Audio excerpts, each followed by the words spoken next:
मैं colonel Sophia Qureshi और मेरे साथ विंग कमांडर व्योमिका सिंह आज आपको 6 से 7 मई 2025 की रात 1:05 से 1:30 बजे के बीच भारतीय सशस्त्र बलों द्वारा अंजाम दिए गए ऑपरेशन सिंदूर के बारे में जानकारी देंगे।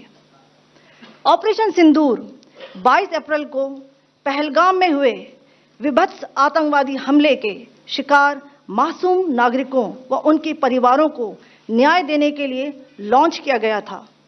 इस कार्रवाई में 9 टेररिस्ट कैंप्स को टारगेट किया गया और पूरी तरह से इसे बर्बाद किया गया।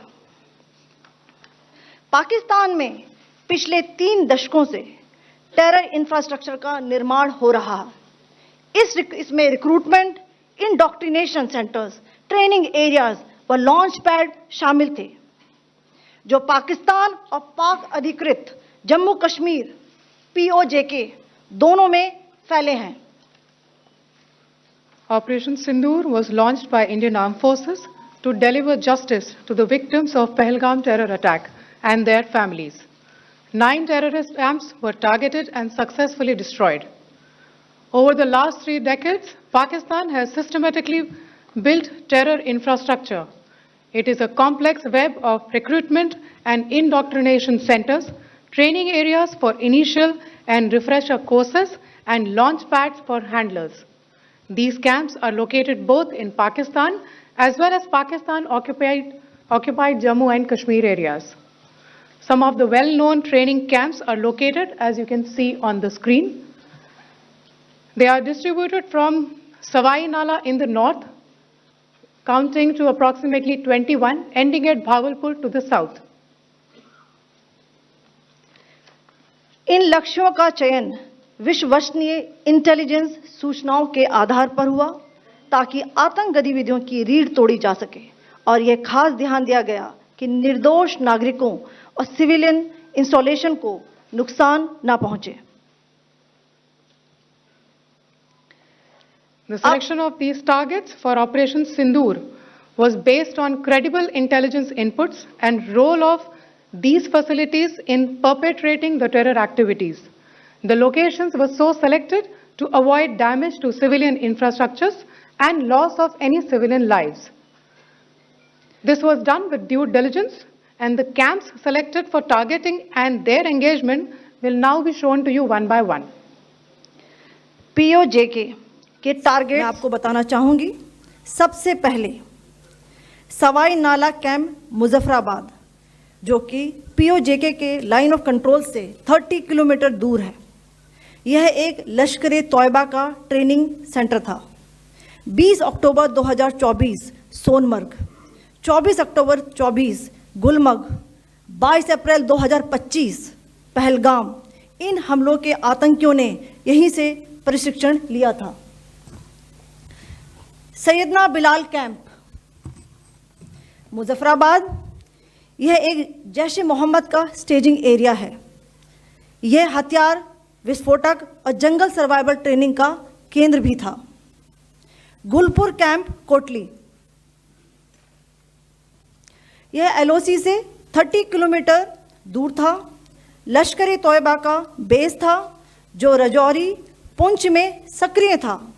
20 अप्रैल 2023 को पुंछ में और 9 जून 2024 को तीर्थ यात्रियों के बस हमले में यहीं से आतंकी को ट्रेन किया गया था।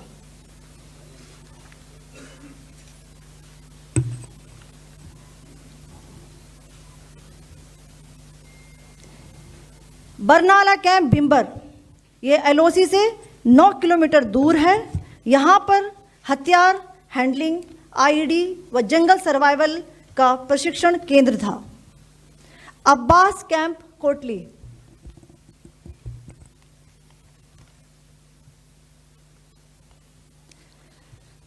यह LOC से 13 किलोमीटर दूर है।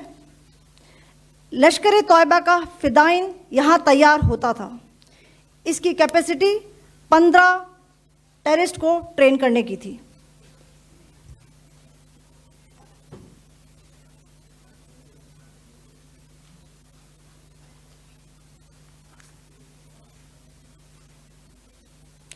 अब मैं पाकिस्तान के अंदर के टारगेट से अवगत कराना चाहूंगी।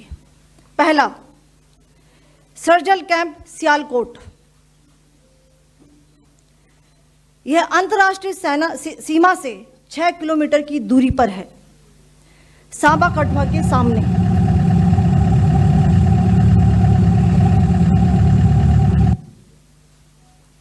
मार्च 2025 में जम्मू एंड कश्मीर पुलिस के 4 जवानों को की जो हत्या की गई थी, उन आतंकवादियों को इसी जगह पर ट्रेन किया गया था।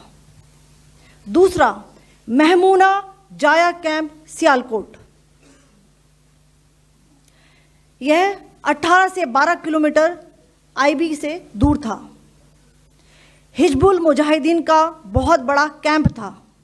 यह कठुआ जम्मू क्षेत्र में आतंक फैलाने का नियंत्रण केंद्र था। पठानकोट एयरफोर्स बेस पर किया गया हमला भी इसी कैंप से प्लान और डायरेक्ट किया गया था। मरकज ताइबा मुरीद के, यह आईबी से 18 से 25 किलोमीटर दूरी पर है। 2008 के मुंबई हमले के आतंकी भी यहीं से प्रशिक्षित हुए थे। अजमल कसब व डेविड हेडली भी यहां ट्रेन हुए थे।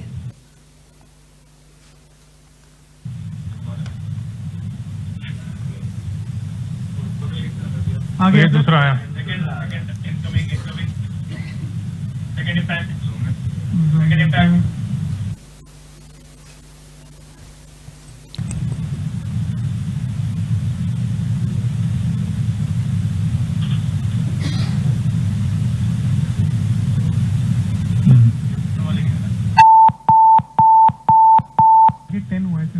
टारगेट 10 हुआ, एंक्लोजर सेम ही है। 7 it is hit the target. हाँ हाँ।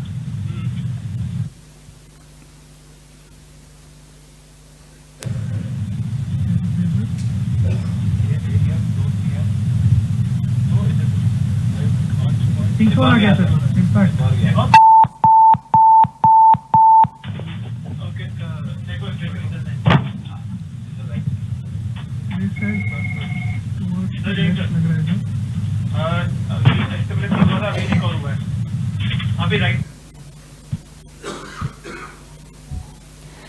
मरकज सुभान अल्लाह भावलपुर, यह इंटरनेशनल बाउंड्री से 100 किलोमीटर दूर है। जैश ए मोहम्मद का मुख्यालय था। यहाँ पर रिक्रूटमेंट, ट्रेनिंग व इंडॉक्ट्रिनेशन का केंद्र भी था। शीर्ष आतंकी अक्सर यहाँ आते थे। मैं आप सबको बताना चाहती हूँ कि किसी भी सैन्य ठिकाने का निशाना नहीं बनाया गया और अभी तक किसी तरह की नागरिक क्षति की रिपोर्ट नहीं है। धन्यवाद। जय Hind. The strike on the terror camps were undertaken through precision capability, as shown to you. A niche technology weapons with careful selection of warheads was ensured so that there will be no collateral damage. The point of impact in each of the target was a specific building or a group of buildings. All the targets were neutralized with clinical efficiency, and the results reiterate the professionalism of the Indian Armed Forces in the planning and execution of their operations. No military establishments were targeted. India has demonstrated considerable restraint in its response. However, it must be said that the Indian Armed Forces are fully prepared to respond to Pakistani misadventures, if any, that will escalate this situation. Jai Hind, and thank you very much.